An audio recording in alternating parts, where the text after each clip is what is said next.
was born in Abingdon, Illinois, a little town in central Illinois, in 1923. I was an only child. My parents were a little older when they got married. My dad had been in the Navy in World War I, chief petty officer. He was a very natural leader and had a good sense of humor. My mother was quite a bit more conservative than my father. She wanted me to become a lawyer. I took piano lessons for years. I competed in contests, played in bands, and I was a salutatorian in my high school class. They wouldn't let me up a minute, and I had to show them continually that I could do this, I could be the captain of the football team and also play the piano in the spring concert. And I did. James Stockdale enlisted in the Navy during the thick of fighting in 1943, but he didn't graduate from the Naval Academy until after the war's end. He spent the Korean War as a test pilot and flight instructor before finally seeing combat as the commander of a carrier air group aboard the USS Oriskany, which in 1964 was patrolling the Gulf of Tonkin off the coast of Vietnam. I'm awakened in the middle of the night by a phone call from the captain, and he said he just received a bunch of targets.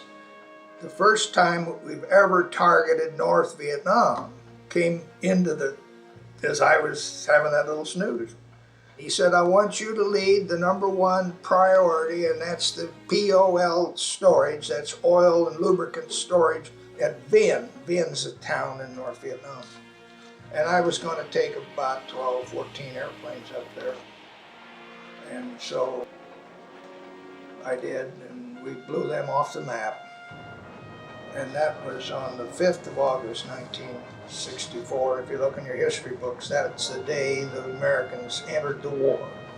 So I dropped the first bomb in North Vietnam. And so it went. On September 9, 1965, Stockdale was returning from a routine bombing mission over North Vietnam when his A-4 Skyhawk was hit by anti-aircraft fire. I was below 1,000 feet. I had about 20 seconds in the parachute. And I looked down, and I was going to land right on the main street of a little town. There was no question about it. And they were down there with you could see they were firing guns at me. They were holding up their fists. And I landed and flipped off my harness straps to let the parachute get away. And then I looked up, and here came the town hoodlums. They were running, a pack of them. Little towns everywhere have their same teenagers to early 20s tough guys. And they were going to defend the honor of this little town that I just popped in on. I got hit, and for 5 minutes I was being twisted and bent and torn and pulled and pushed and bashed until finally a whistle blew, and that was the guy with the pith helmet. Everything quieted down. Weathering a string of vicious interrogations, Stockdale was eventually conveyed to the infamous Hanoi Hilton facility, where he was the senior officer in a group of similarly brutalized and malnourished American POWs. It was very soon, I thought, that I was accused of communicating with another American, whispering. I even learned the tap code by that time. This is a code that was not in any manual back here in the States. They had 2 real smart guys that were shot down before I was, and they came up with this 5x5 matrix tap code, which allowed us to break through this silence barrier. But when you got caught, then you went into the ropes. The first thing they did was they bind your arms and get so they're pulling them against your back, and then finally you're doubled over and the guy's standing on your back and he's pulling him while that's all shutting off blood circulation. And as this pain gets worse and worse, the only way you can stop it is to say, I submit.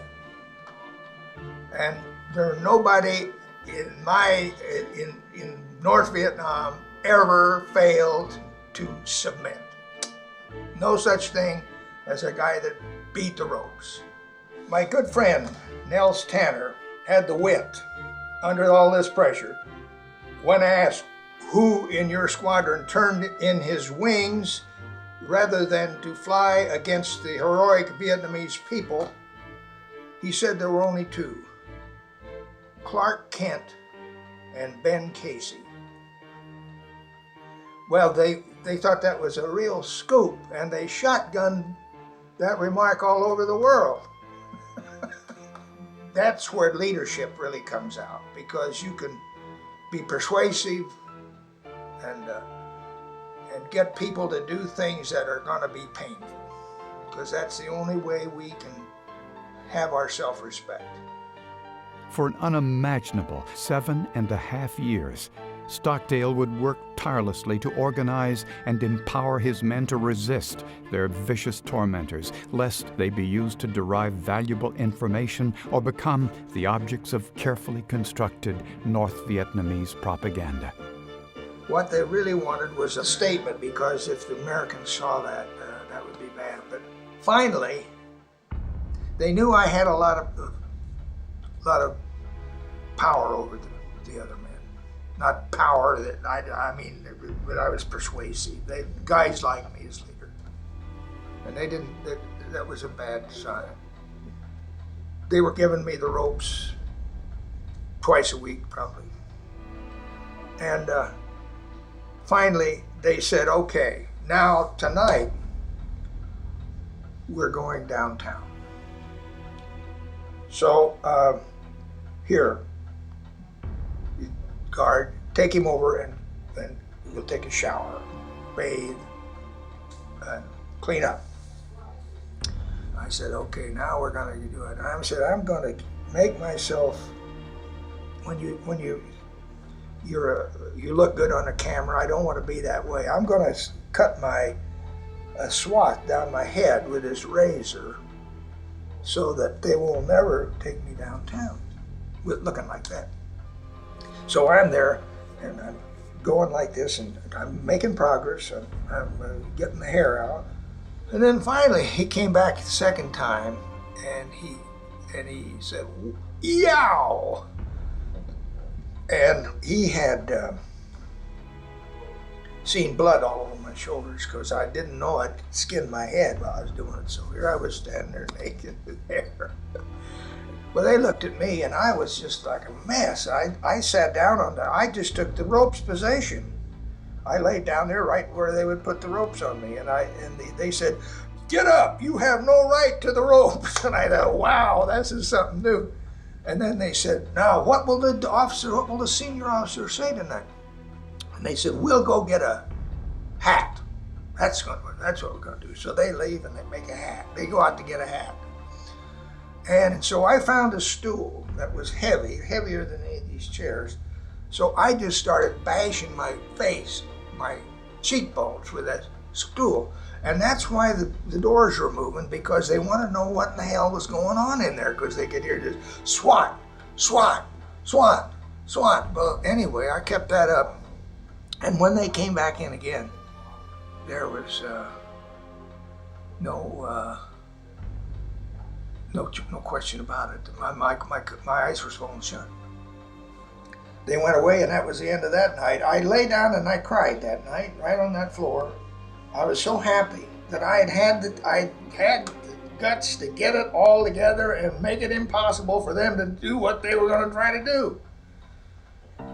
And I think ever since that bloody episode, I think I had the feeling that I was under a suicide watch. I think every night a guard would come about every 2 hours and just look and make sure because the light's on all night yourself, all he has to do. And so I knew the footsteps, and I said, he'll be back in about 2 hours. Now here's what I gotta do. I've gotta do something that will change the status quo. This is the only room in the prison where there's an internal light switch that I can get at. I know where it is. It's the only room in the prison with plate glass windows. They're protected behind a heavy curtain. So when he left, I got up, went over, turned out the light, moved the curtain, not making a big thing. I don't think anybody was in the courtyard. Everybody was in mourning. But I took the big shards, sat down, came back, turned on the light, because that would be normal. Sat down in the chair and just started whack, I'm not knowing exactly, was this the right thing? I was asking myself, is this the right thing? I don't know. And I'm doing this, and then finally I passed out and fell face down, pool of blood. Next morning, early, the commissar himself comes in.